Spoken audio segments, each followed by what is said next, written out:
Shalom Leculan, shalom a todos os amigos que acompanham o canal Teshuvá Total. Eu sou Renato de Prins, hoje é quinta-feira e eu trago para você estudo de um pedacinho da Torá. Nesse ciclo que estamos fazendo, vamos trazer para você resumos das porções, resumos dos livros, para que você possa ter um material para ir acompanhar, né? Dá para você uma ideia para você fazer resumos de cada porção para você acompanhar então a leitura semanal, né? A leitura de cada porção em cada semana. Então são aí resumos que a gente vai colocar num slide ou 2 slides no máximo, que vão te ajudar a organizar as ideias, organizar o assunto, os principais assuntos tratados naquela porção, para você, então, ao acompanhar a leitura semanal, ter um roteiro, um breve roteiro, porque muitas vezes a porção aí tem 3, 4, 5 capítulos, né? Nós vamos ver essa primeira porção, ela tem 5 capítulos, então muito assunto, muito texto para você lembrar, mas com o roteiro você pode, então, ligar os pontos e narrar toda a história. Claro, no nível Peshat, no nível mais da história em si, né? O aprofundamento você precisa estudar, né? Aprofundar cada palavra, cada letra, cada texto, claro que sempre no hebraico, né? Não adianta querer fazer estudo de gemátria numa língua portuguesa ou qualquer outra língua, porque você não vai conseguir encontrar o que a Torá nos traz na língua hebraica, na sua língua original. Então vamos aí abrir o coração para fazer este estudo, né? Estudo da porção Shemot, a primeira porção do livro de Shemot. Nós, no encontro anterior, nós fizemos aí um panorama geral de como é essa porção, do que ela traz, né? Quais os temas importantes, e agora nós vamos entrar em cada porção especificamente. Nós temos então essa porção Shemot, que é a primeira porção, por isso que o livro se chama Shemot, né? O livro tem o nome sempre na primeira porção. Os 5 livros da Torá têm sempre o nome da primeira porção, que é a primeira, o nome da porção é a primeira palavra importante naquela porção, a primeira palavra que traz um significado não tão comum como um pronome, como uma conjunção, né? Então sempre é uma palavra, um verbo, um substantivo, alguma coisa assim que te traz um significado mais importante naquela porção, e ela passa a ser então o nome da porção. A primeira porção leva também ao nome do livro. Então o livro de Shemot, conhecido como o livro de nomes, né? Nomes porque Shemot é a palavra Shem, nome, no plural, Shemot, uma palavra, Shem é uma palavra feminina, né? Shem é uma palavra feminina, embora na tradição, na escritura, o nome do filho é dado pelo pai, né? A descendência se dá sempre pelo pai, pelo homem. A palavra Shem, o nome da criança, vai ser um nome, a palavra nome é uma palavra feminina, unindo aí o sêmen do pai com essa palavra nome que é feminino. Então, uma união do masculino e o feminino em toda criança, né? Então, você vê que tem detalhes da escritura que você precisa aprofundar o estudo para pegar esses detalhes. Então, também é conhecido como Êxodo, que é o momento em que eles vão sair do cativeiro, que nós saímos do nosso cativeiro e buscamos o eterno. Então, é também um nome que foi dado pelos primeiros tradutores. Eles fizeram essa escolha de nomes, né? De nomes para a porção e para o livro, que ficaria mais claro na cabeça das pessoas até os dias de hoje, né? Shemot, ou nomes, na cabeça das pessoas que não têm uma instrução do hebraico, elas não entenderiam muito facilmente do que se estava tratando. Mas Êxodo é uma palavra que é muito marcante, né? A saída, né, do povo do cativeiro, a travessia do Iasuf, o Iasuf que se abre e eles passam a pé seco. Isso está na cabeça das pessoas no mundo inteiro. Todo mundo, né, mesmo que não conheça detalhes, mesmo que não conheça o que aconteceu antes, o que aconteceu depois, as pessoas têm noção desses trechos marcantes da Escritura, como a Arca de Noé, né, como a travessia do Iasuf, né, conhecido como Mar Vermelho. Então vamos aí a, a esse estudo, né, a esse estudo que é, né, que é o livro de Shemot. Essa porção nós estudaremos no dia 18 de Tevet, ou também vai coincidir nesse ano com o dia 18 de janeiro. Então, 18 de janeiro de 2025, nós iniciaremos o estudo do livro de Shemot, a 13ª porção, e nós, então, começamos o estudo de Bereshit no mês de Tishrei, no 7º mês, estudamos durante o mês de Resvan e Kislev e Tevet, né, e Shivat, né, são então um livro que foi estudado em praticamente 5 meses, né? E agora, desculpa, né?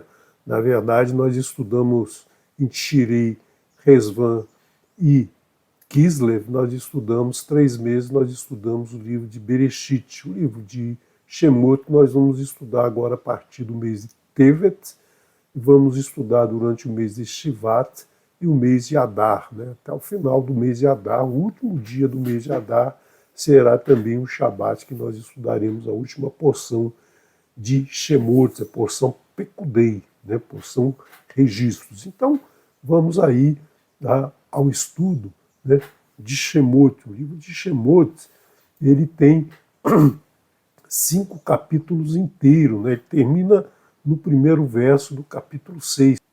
É a 13ª porção. O livro de Bereshit é o que tem mais porções, né? Tem 12 porções no livro de Bereshit, são 50 capítulos, o maior livro da Escritura, o maior livro da Torá. Nós temos aqui nesse livro de Shemot, na porção Shemot, nós temos 124 versos. A Haftará, o estudo complementar, o estudo dos profetas associados a esse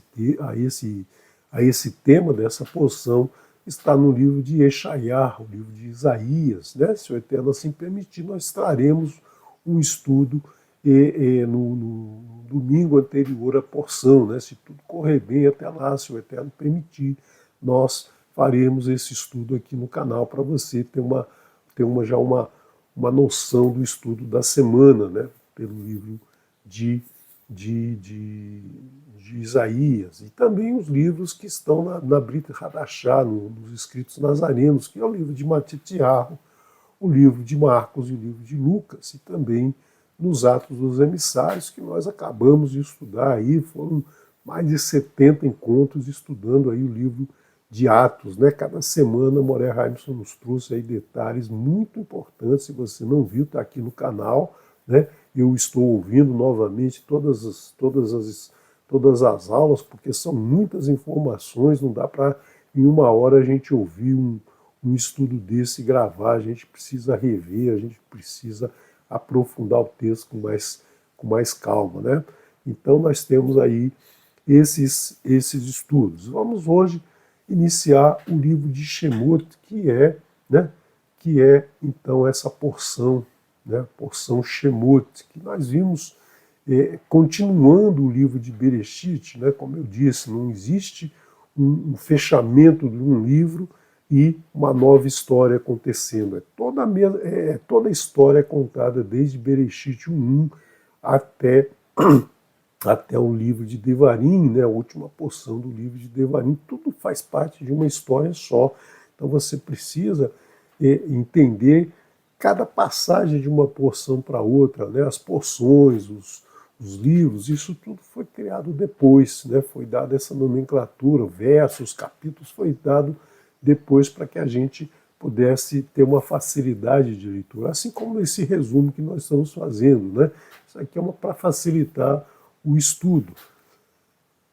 Então, o livro Bereshit terminou com todos os filhos de Yaakov indo para o Egito. Né? Eles foram para o Egito viver com Yosef, e Yaakov morre, abençoa os seus filhos, e nós iniciamos esse livro com a palavra Ele Shemot. Esses são os nomes dos filhos de Israel que entraram no Egito, né? Que entraram em Mitzrayim. Então, todos os filhos, os 70 que entraram na terra de Mitzrayim, né? Todos os filhos de Yaakov que entraram na terra de Mitzrayim e que lá começaram a crescer, começaram a procriar. Por quê? Porque durante um período grande, como nós vimos na Toldot Bereshit, né? Durante um período grande, todos eles viviam bem sob a proteção de Yosef, a proteção daquele faraó. Quando morreu o faraó, quando morreu Yosef, tudo vai mudar. Então nós vemos que até aquele momento, a porção inicia com todos os filhos os filhos diretos, né? Os filhos diretos de Yaakov morrem, né? Inclusive Yosef, surge um novo faraó, e esse faraó fica preocupado com aquela quantidade grande de israelitas que viviam ali na terra de Goshen, que viviam dentro do Egito, e há um número muito grande, mais de 600 mil pessoas. Né? Então, naquela época, isso era muito significativo. Né? Então, o novo faraó, que esqueceu tudo que existia no passado, que era comum naquela época, né? O novo faraó assumia e daqui para frente tudo vai ser diferente, tudo vai ser a minha vontade, segundo a minha vontade, esquece o que passou e vamos fazer tudo novo. Então ele passou uma régua no passado e aí, né, ficou preocupado que tinha um monte de pessoas que não eram da sua nação, e essas pessoas poderiam a qualquer momento se rebelar, né, e enfrentar o faraó, porque os faraós eles vinham de uma dinastia, ou muitas vezes numa guerra alguém assumia, né, matava o faraó que existia e assumia um novo faraó, uma nova pessoa lá. Então ele tinha esse medo e aí resolve colocar o povo em escravidão, obrigar o povo a trabalhar para construir cidades, para construir estradas, para construir toda a infraestrutura do país. E aí ele coloca todo aquele povo que vivia em liberdade no cativeiro, seguindo as regras que ele estabeleceu ali. Colocou capatazes para oprimir o povo vivia numa amargura muito grande, mas mesmo assim o povo continuava crescendo, né? O povo continuava se multiplicando a passos grandes, né? A passos assustadores para ele. Então o que ele faz? Ele estabelece que toda criança ao nascer, se fosse menino, as parteiras deveriam matar o menino e deixar a menina viver, porque a menina é que ela poderia se casar com outro de outra nação e ter filhos que seriam descendentes de homens de outras nações, e aí esses é que levariam a descendência, assim que era na época. A descendência vinha sempre pelo sêmen do homem, né, pelo pai, de qualquer nação. Valia para todas as nações, não era só para a nação israelita, para os hebreus, né? Valia para todos. Então, as parteiras não fazem isso, e aí ele estabelece que, bom, já que nasceu, a parteira não evitou o nascimento, então todo mundo agora que tiver um filho pequeno, nasceu um menino, joga no rio, joga no Nilo, afoga a criança no Nilo. Né? Então era essa a ideia desse faraó, a perversão desse faraó, a maldade que esse faraó trazia no seu coração. E aí um Levi, né, um descendente de Levi, o filho de Jacob, já havia morrido, né, nós vimos lá no primeiro verso, nós vimos que Levi já morreu, todos os irmãos de Yosef morreram, e ele toma uma mulher Levi também, uma mulher da mesma nação. E nós veremos mais à frente que essa mulher é filha direta de Levi, né? E esse homem é um sobrinho dessa mulher. Então, mais à frente, a Torá vai nos trazer essa genealogia. E nasce um filho né? E eles escondem essa criança por 3 meses. Esse número 3 aqui é muito significativo, que vai trazer para essa criança, né, uma relação muito importante desse número 3. Por quê? Porque ele vai ter 3 períodos da sua vida, tudo vai acontecer a ele com o número 3. Então ele vai ter 3 períodos de 40 anos que vão ser muito significativos em toda a história trazida na Torá. Então você vê que aqui eu estou fazendo um resumo, olha, são 6 versos aqui que eu estou colocando numa frase só. E aí a gente consegue montar a história só lendo um pequeno trecho, a gente consegue ler toda a história. Claro que você precisa estudar a história toda, você precisa ler, né? Você precisa ler toda a porção e aí tirar dentro da porção frases que vão permitir que você monte a história toda na sua cabeça. Agora, claro, se eu quiser estudar os detalhes desses 6 versos, eu tenho que ler o verso, cada um dos versos, e meditar sobre cada palavra, sobre cada letra que está ali, porque senão eu não consigo aprofundar além do nível Peshat. O nível Peshat é a história que a Torá nos traz, uma história maravilhosa, uma história linda, mas ela traz também significados mais profundos que aquele que medita de noite, né, ele vai se deleitar, né, nos ensinamentos, no entendimento que a instrução, que a Torá nos traz. Né? Então, nós já vamos aqui para o capítulo 2. Né? Então, nós resumimos 22 versos em 3 frases, né, que dá para entender muito bem o que é, né, o que é trazido aqui nesse estudo. Então, agora, o que vai acontecer? Essa criança ficou escondida, né? Ficou escondida por 3 meses, mas aí não foi possível mais esconder a criança. A criança começa a chorar, os vizinhos começam a ouvir, então a vizinha que teve lá uma criança que foi colocada no rio, como é que a outra ali tem uma criança colocada no rio, então eu vou denunciar. Então isso acontece em todos os momentos, o ser humano é o mesmo em todos os momentos, né? Ele não, né, perdi meu filho, então o outro tem que perder também. Ao invés de eu perdi meu filho, agora eu vou ajudar que aquele outro não seja morto também. Mas o ser humano tem dentro de esse estopim da maldade, né? Ele deflagra rapidamente a maldade dentro de si e se alguma coisa ruim com ele, que aconteceu com ele quer também que aconteça com o seu próximo. Em vez de amar o próximo, ele quer, né, ele quer prejudicar o próximo. Né, essa é a grande orientação que nós trazemos lá desde Nimrod, né? Sempre prejudicar o outro, sempre querer tirar vantagem em cima do outro. E a Escritura, ela trabalha, ela ensina justamente a gente vencer isso e a gente voltar, né, voltar ao caminho do Eterno, ao ensino do Eterno, aquilo que ele nos traz, que é justamente amar ao próximo, ajudar ao próximo, é ser o guardador do seu irmão. E aí, essa mãe, muito espertamente, coloca a criança dentro de um cesto, né, dentro de uma arca, uma pequena arca. A primeira vez que a palavra arca aparece é em Noah, a segunda vez é aqui nessa criança. A criança é colocada numa pequena arca que flutua sob os juncos lá no rio, e a irmã da criança ficava lá vigiando para ver o que ia acontecer, se ia dar certo, se um crocodilo ia aparecer, se a canoinha ia virar, enfim. Né?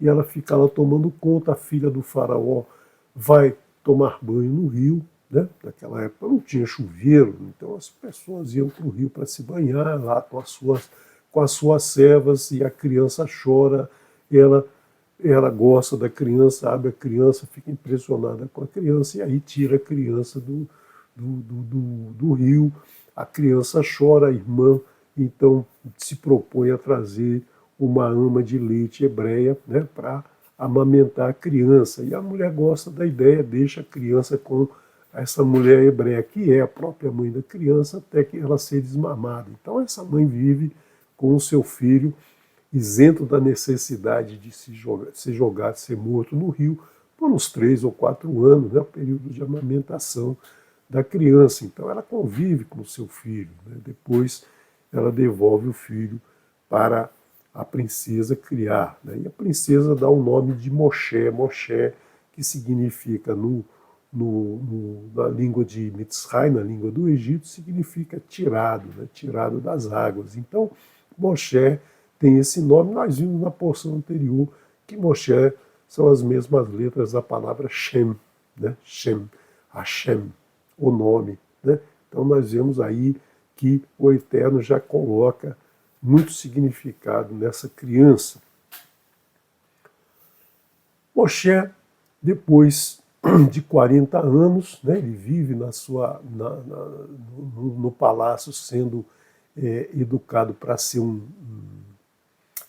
um novo faraó. Ele vive ali junto do palácio, aprendendo tudo que era possível na época, né? Toda a instrução que existia na época, ele recebeu. O Egito era o país mais próspero daquela época, o país mais rico, o país que tinha tudo do bom e do melhor. Então ele aprendeu história, aprendeu filosofia, aprendeu ciência, aprendeu matemática, aprendeu as religiões que existiam na época, né? Então, durante 40 anos, ele se tornou uma pessoa muito, muito sábia, né? Então, nós vamos ver durante toda a história desses próximos 4 livros a capacidade que Moshe tinha para resolver problemas, né? Por isso que o Eterno o preparou para isso, né? O Eterno foi preparando ele desde o seu nascimento para ele ser o grande homem, o grande líder que ele foi, né? Então, ele vive lá 40 anos. Aos 40 anos ele sai para vir conhecer o seu povo, que ele sabia que era hebreu, ele sabia que era descendente de Israel.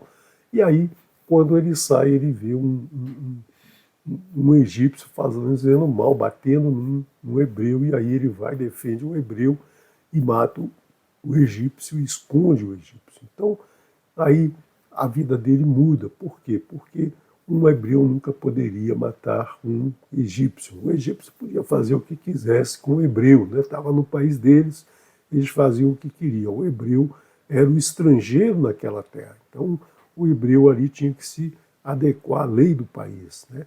E aí, quando ele não se adequou, matou o hebreu, o faraó, que era lá o pai da princesa que o criou, que o tratava como um neto, né? Resolve que tem que morrer esse cara, né? Esse cara tem que morrer porque ele matou um egípcio. E aí ele foge para Midian, ele foge daquela terra para bem longe, um lugar bem longe, para ficar longe, né? Para ficar longe dos assassinos que viriam aí atrás dele. E lá em Midian ele encontra uma família de 7 mulheres, filhas de um sacerdote, e aí se encanta com o lugar. O sacerdote dá a sua filha Tsiporá para Moshe como esposa, e ele tem 2 filhos, né? E aí, né, a história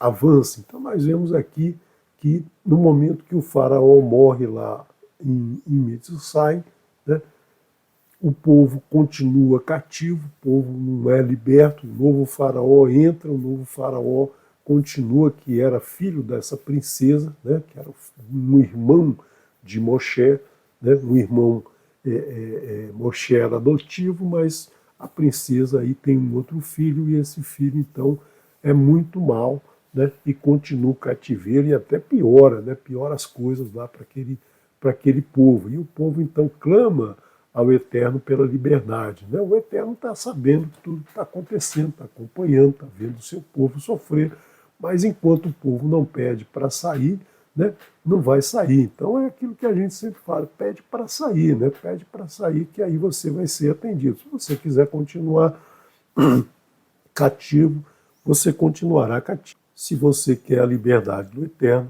você tem que solicitar essa liberdade, né? Senão você não será liberto, né? Você só será liberto se você pedir ao Eterno pela sua liberdade. Você só vai fazer techuvá se você quer fazer techuvá e pede ao Eterno para te dar esse suporte, para te dar a liberdade. Então, toda a história trazida na Torá não é uma história de um povo daquela época, mas é para você, para mim, para qualquer um nos dias de hoje. Né?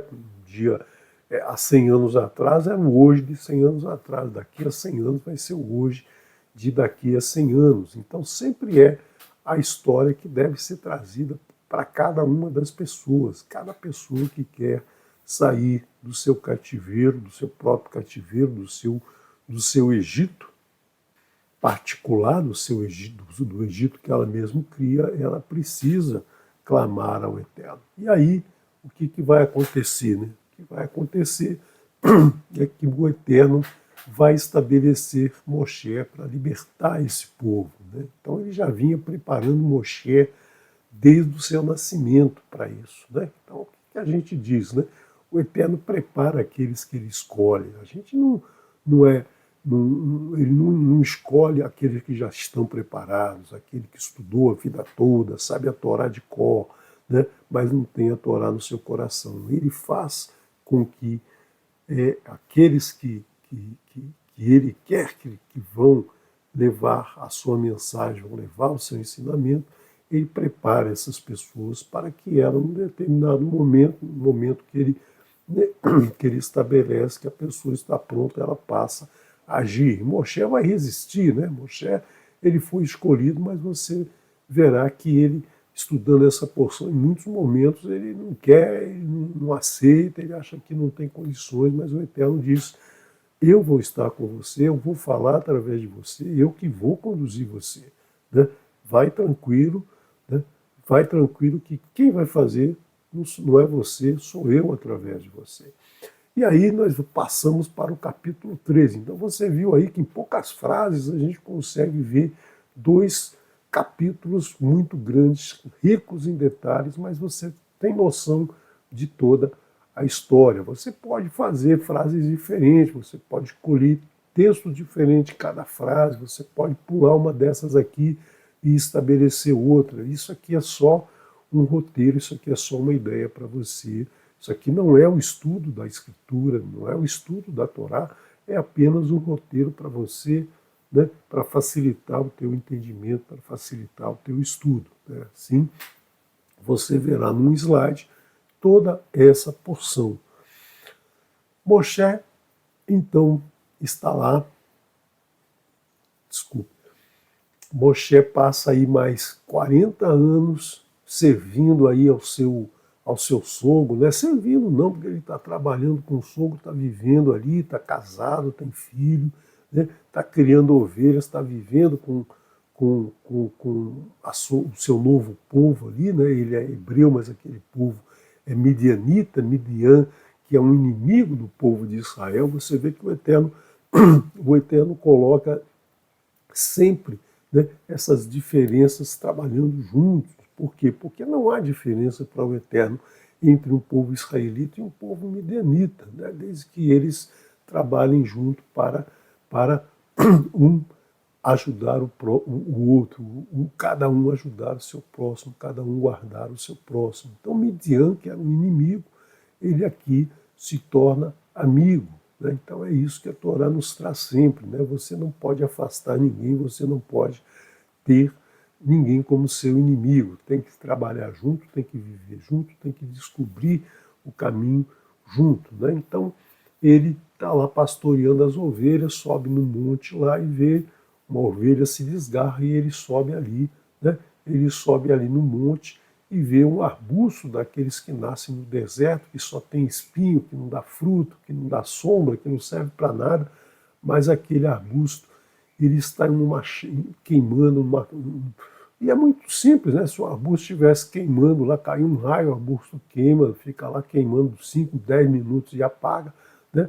Isso é muito comum, isso era muito comum no meio do deserto, mas aquele arbusto não se apagava e ele vai ali ver o que está acontecendo. E nesse momento ele abre o seu coração para ver a mensagem do Eterno. Ele não sabia que estava fazendo isso, mas ele vai fazer isso. Né? E ali ele ouve o mensageiro do Eterno, ele ouve o Eterno através de um mensageiro, através da voz do Eterno, ele ouve o Eterno chamar por ele, chamar o seu nome. Ali não tinha ninguém, então ele fica lá meio assustado, meio preocupado, né? E ele fala, estou aqui, Eneni, né? Estou aqui, e não olha, então fica com medo de olhar para aquele arbusto, né? Ele se assusta ali com aquele, com aquele arbusto, queimando. O Eterno diz para ele, tire a sandália dos teus pés, porque esse lugar é sagrado, né? Então você, né, você está entrando no solo sagrado. Então ele diz para Moshe né, que ele é o Elohim de Abraão, de Isaac e de Jacob, né? E vai fazer com que ele, Moshe, liberte o povo, porque Adonai ouviu, né, ouviu o clamor do povo por liberdade e vai libertar o povo. E Moshe será o intermediário, será aquele que fará isso. E no final, né, no final, quando o povo for liberto, Moshe vai levar o povo ali naquele mesmo lugar para, né, para adorar o Eterno, o Horeb. Né? O Horeb é esse monte, o Monte Horeb, ou Monte Sinai, né, que fica lá na terra de Midian, né, na Arábia hoje, lá naquela região da Arábia. Né? Então, é esse local que Moshe estava vivendo e que ele tem o primeiro contato com o Eterno. E o Eterno promete tirar o povo com mão erguida. Então, todo esse povo vai sair do Egito não fugido, não escondido, não sobre pressão. Esse povo vai sair de mão erguida, ou seja, em liberdade, né?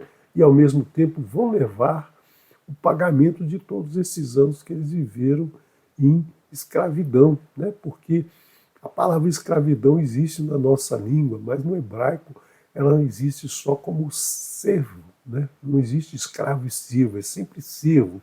O servo é aquele que trabalha, né? Num determinado período que ele trabalha, ele não recebe nada, ele recebe alimento, ele recebe roupa, ele recebe cuidados, mas ele não recebe nada material.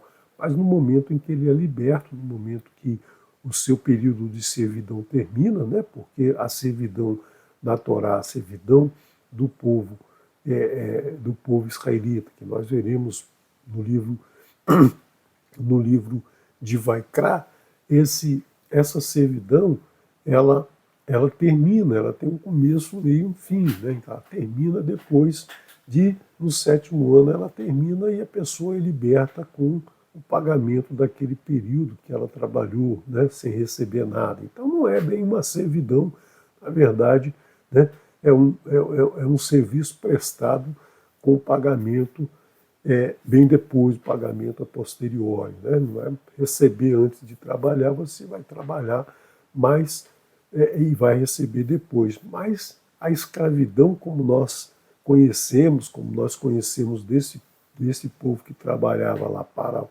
o povo de Mitzray, como aconteceu em muitos e muitos países, né, durante toda a história, a escravidão é diferente, né, trabalho forçado sem direito a nada, né, e quando termina é largado no meio da rua, né, se termina como a nossa que teve aqui no Brasil, aquele período tão ruim da nossa história, é o povo escravo, o povo que foi martirizado na escravidão, é largado no meio da rua sem direito a nada. Né? Então isso é muito cruel. Né? A Escritura não traz a servidão dessa forma, ela traz a servidão de uma outra maneira que nós vamos estudar mais à frente. Né? Então, Moshe reluta, né? Porque Moshe não tem noção de que ele teria capacidade de fazer isso. Ele foi criado um período da sua vida como um guerreiro, como um pretendente ao cargo de faraó. E aí, né, passou esse período, ele passou a ser um pastor de ovelhas. Né? Ele deixou de ser um guerreiro para ser uma pessoa mais tranquila, mais calma, né? Cuidando lá das ovelhas, vivendo dentro de casa, cuidando da sua mulher e dos seus filhos. Né? Então ele não tinha nessa noção de que poderia conduzir um povo de 600 mil pessoas para qualquer coisa. Né? Então ele tinha receio, mas o Eterno diz que vai conduzir. Né? É o Eterno que vai conduzir para Moshe não ter medo. Então ele pergunta, já no capítulo 4, né? Capítulo 4 ele pergunta como é que eu vou convencer o povo, né? O povo não vai acreditar em mim, o povo vai falar, pô, mas aquele cara é um pastor de ovelha, como é que ele está querendo se aventurar a conduzir qualquer um para a liberdade? Então o Eterno mostra para ele maravilhas, né? Então ele manda colocar a mão sobre a sua veste e tira a mão, com Saraate, né? Com a mão toda branca, e aí coloca a mão de volta, a mão sai normal, joga a sua vara no chão, isso que você tem na mão, joga a vara no chão e a vara se transforma numa serpente, aí você pega a serpente, pega a serpente pela cauda, ela se torna uma vara novamente. Por quê? Porque o Eterno sabe que o povo gosta de maravilhas, né? De ver coisas sobrenaturais, de ver coisas que não estão no nosso dia a dia. Então, para convencer o povo só mostrando sinais e maravilhas, né? Então era assim que Moshe iria convencer todo o povo, né? Então é assim que o Eterno ensina a Moshe como ele deve agir para convencer o povo. E também, né, o Eterno diz para ele, olha, quem vai te ajudar é teu irmão Aaron. Arão, né? Arão vai te ajudar. Então você vai ter, né? Você não vai estar sozinho, você vai estar com Arão falando por você. Arão, você vai ouvir de mim e vai passar para Arão. Arão vai conduzir o povo, né? E aí então Moshe aceita, né? Moshe aceita essa missão e fala com seu sogro.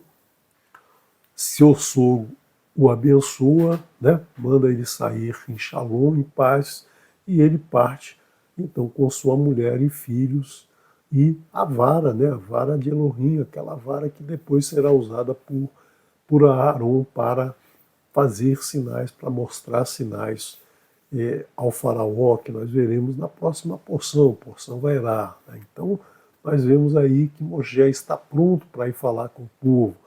O Eterno, então, ordena a Moshe ir ao faraó, né? E nesse caminho, seu irmão Aharon, que vivia lá em Mitzray, né? Aharon vai a esse local e encontra Moshe no meio do caminho. Moshe está indo de Midian para Mitzray e Aharon sai de Mitzray. O Eterno diz para ele encontrar o seu irmão e ele vai então encontrar Moshe no meio do caminho.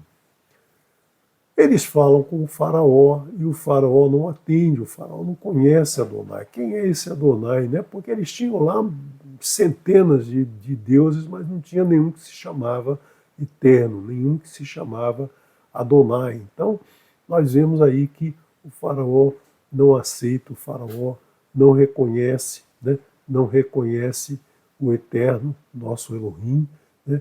E aí ele não aceita atender o pedido de Moshe e Aharon e fica bravo então, né? E diz aí ainda mais que o povo tem que trabalhar com maior pressão ainda. Então agora eles não vão simplesmente fazer tijolos, eles vão ter que catar palha, né? Porque a palha o tijolo era amassado, o barro colocava palha em volta para ele secar, para colocar no sol para secar. Então agora, além do tijolo, vocês têm que buscar a palha, né? Então o trabalho foi redobrado e mesmo assim o povo, né? O povo continuava crescendo, mas o povo estava revoltado ainda mais com Moshe, né? O povo estava revoltado com Moshe porque estava tudo ruim, mas agora parecia que ia melhorar, mas piorou, né? Disseram que ia melhorar, estava ruim, disseram que ia melhorar, mas parece que piorou. Então essa situação não está legal, Moshe. O que é isso que você veio fazer para a gente? E aí Moshe foi falar com o Eterno, foi reclamar com o Eterno. O Eterno, você diz que as coisas iam melhorar, mas não melhoraram, né? Pioraram. Então, quando a gente decide fazer o caminho de Teshuvá, quando a gente decide sair do cativeiro, parece que as coisas pioram. Por um determinado período, parece que tudo vai se tornando difícil. Por quê? Porque você tem que se afastar de tudo aquilo que era agradável aos teus olhos anteriormente. Aquele sofrimento era ruim, mas era bom. Não posso aceitar essa mudança, né? Que muitos fazem isso, muitos começam no caminho, né? Muitos começam no caminho e aí desistem porque não tem, né? Não tem dentro de si essa chama que queima sem nunca se apagar e que vai fazer com que depois ele tenha uma boa caminhada, né? Então muitos desistem, muitos reclamam e o Moshe foi falar com o Eterno, né?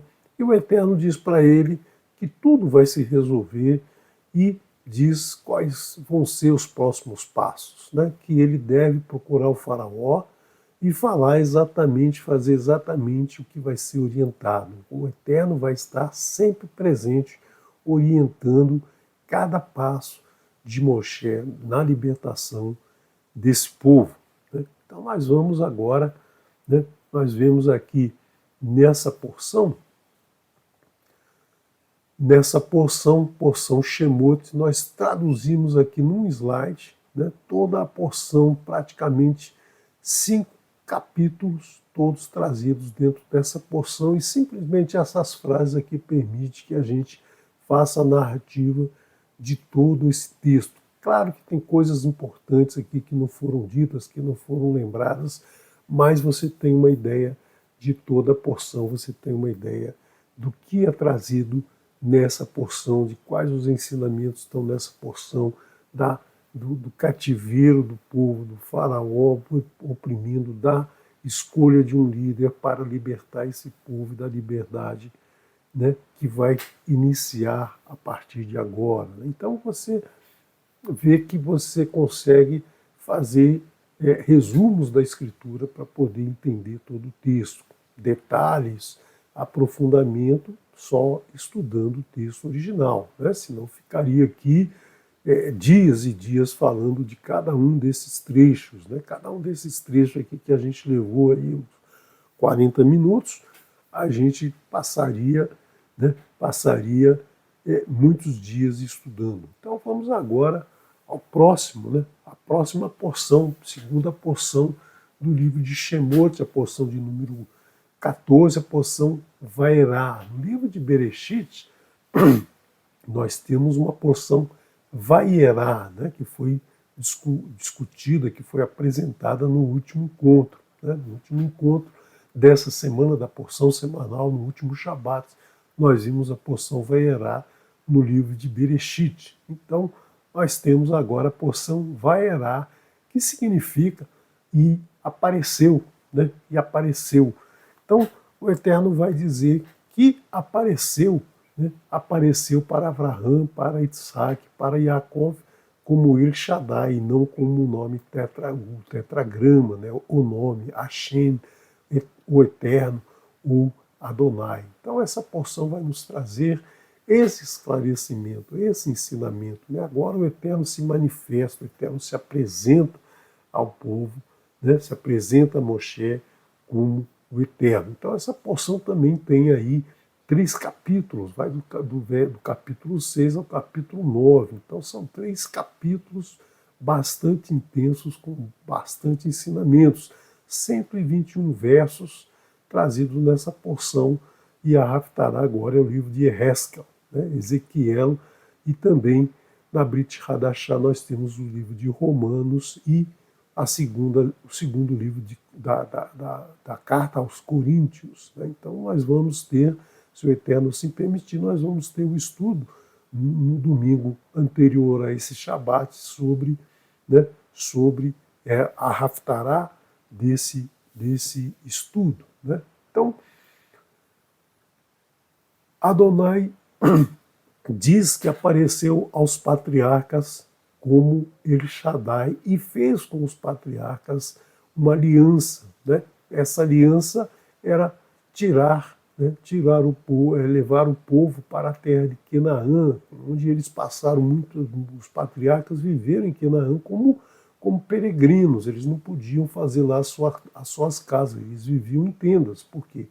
Porque eles eram peregrinos. Agora o Eterno vai levar todos os filhos de Israel para lá como moradores, como proprietários, como habitantes da terra. Né? Então, é isso que o Eterno diz para Moshe. Por isso que a porção se chama Apareceu, e apareceu o Eterno para Moshe. E ele ouviu, né?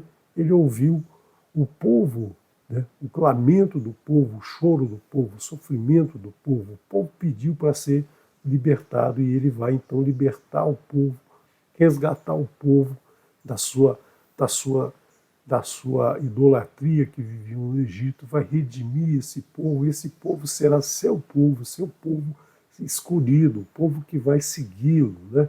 E vai ser para esse povo como Elohim, ou seja, vai ser o Deus desse povo. Né? A palavra Deus, que é muito usada, é Elohim. Né? Ele vai ser o Elohim desse povo, ele vai ser aquele que vai guiar o povo, vai estar presente com o povo em todos os momentos.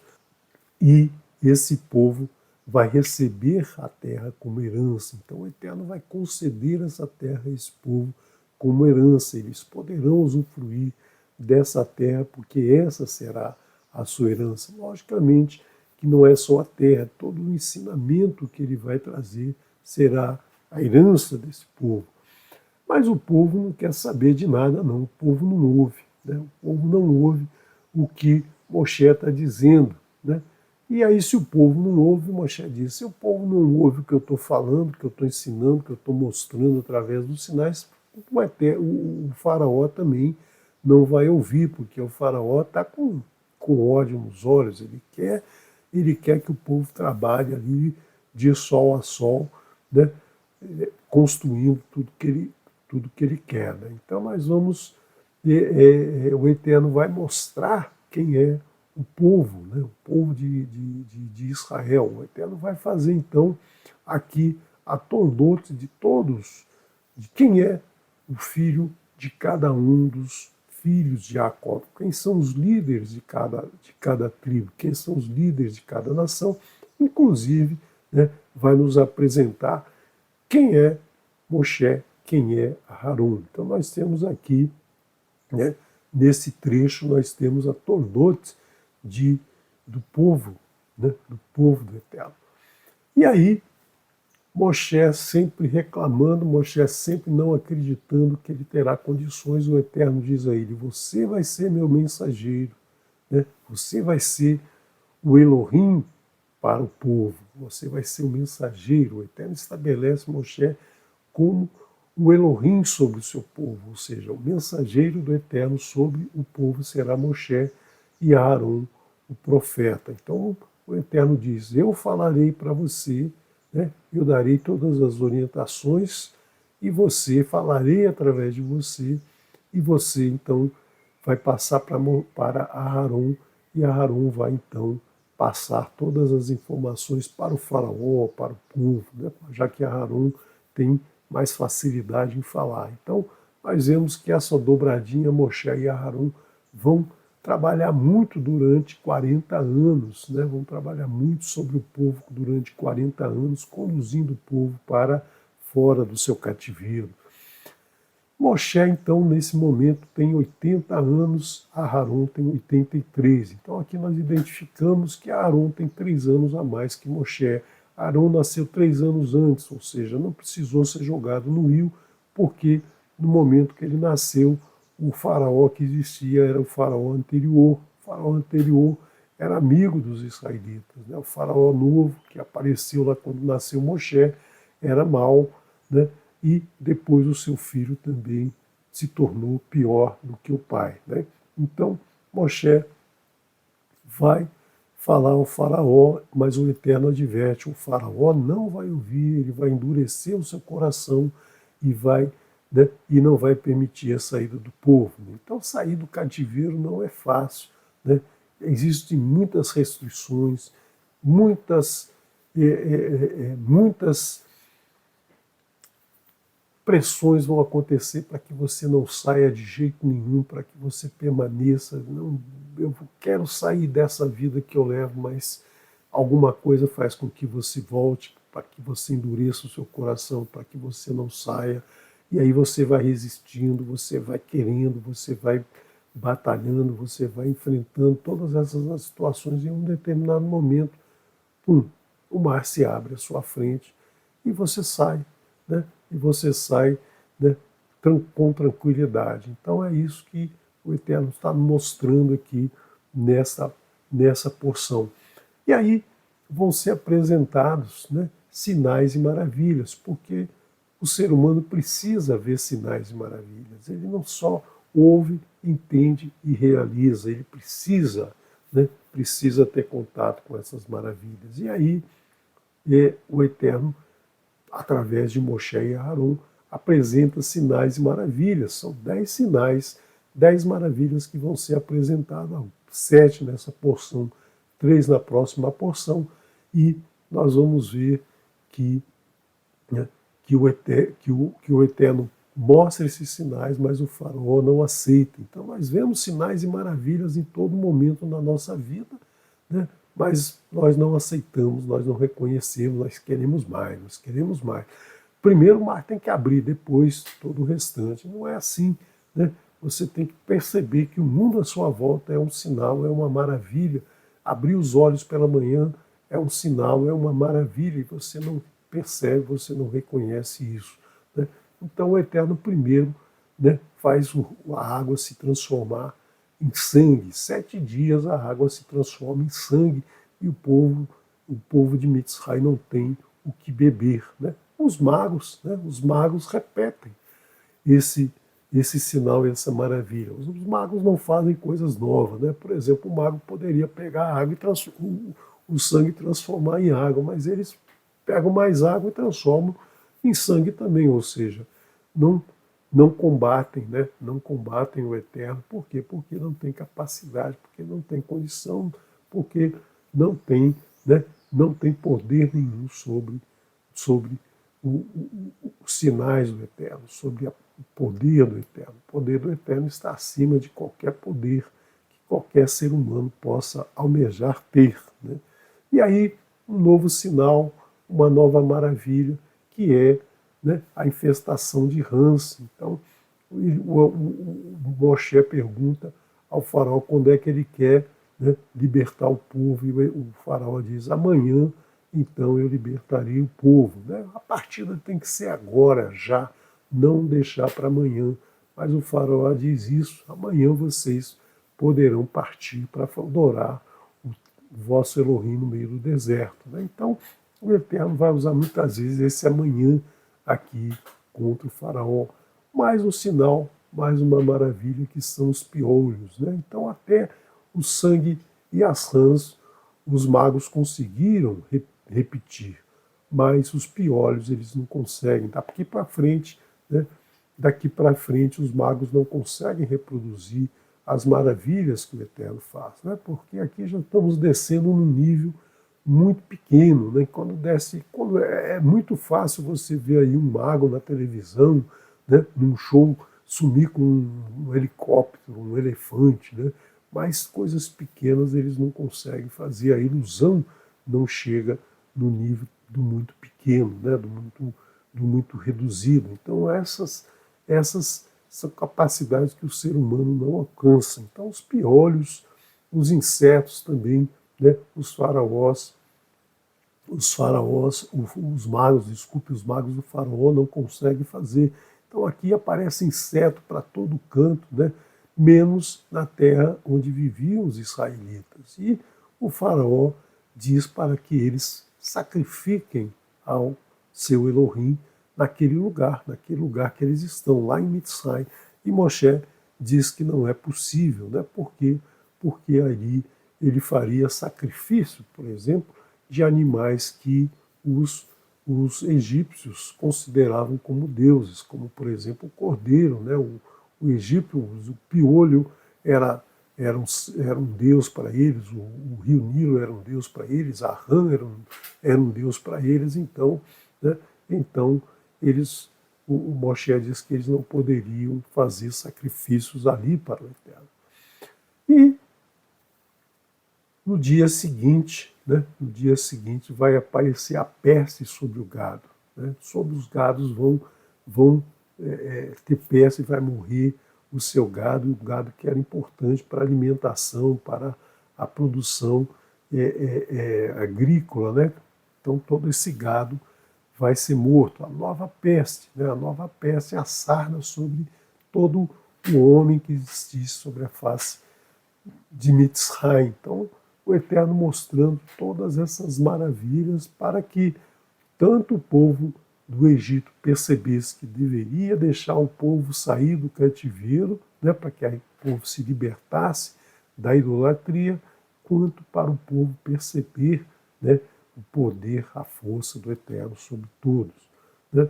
Novamente, outro sinal, todos esses sinais o Eterno diz que o faraó vai endurecer o seu coração, e o faraó endurece o seu coração e não deixa o povo partir. Né? Então, o próximo sinal e maravilha são granizo e fogo que cai sobre toda a terra de Mitzrayim, e o faraó não deixa o povo partir. O faraó teve o seu coração endurecido. Né?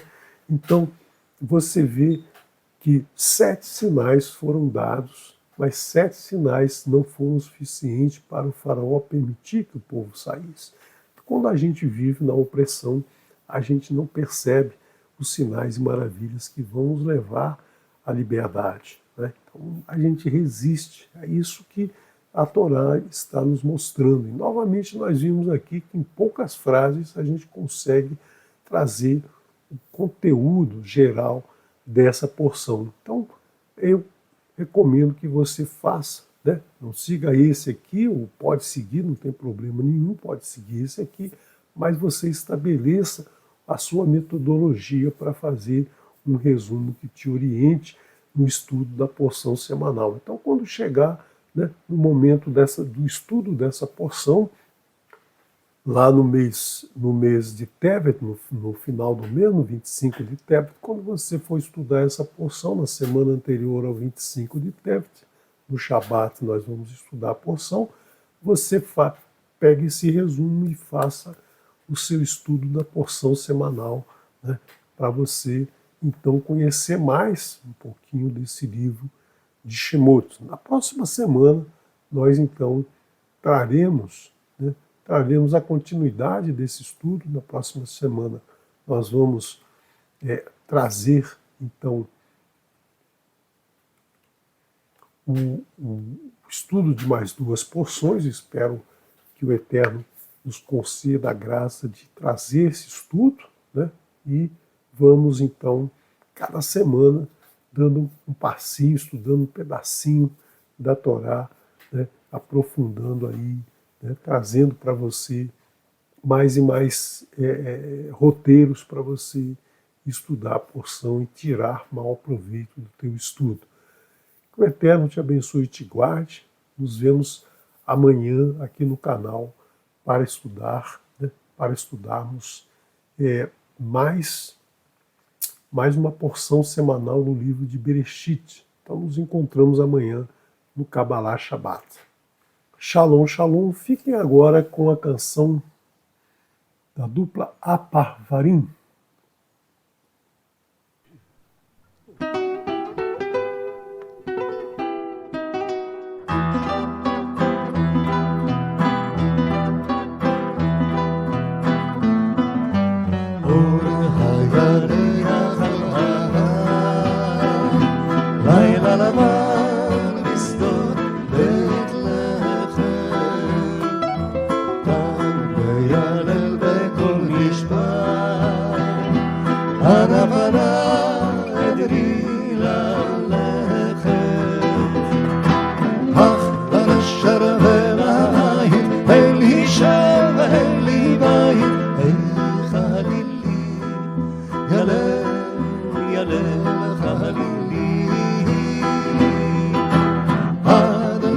הוסיף ללכת, אם תרמי לרועים על שכם, חלילי, ילל, ילל, חלילי.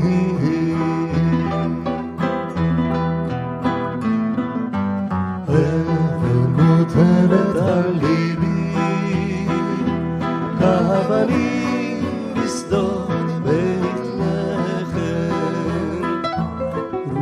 רוח עובר בעשבים, ענף ענף אדרי ללכת. בסוף הדרך, אל תחכי עד ארדת הערב, חלילי, ילה, ילה חלילי. אל תחכי להלך, עם הלחם והמלח, חלילי, ילה, ילה חלילי.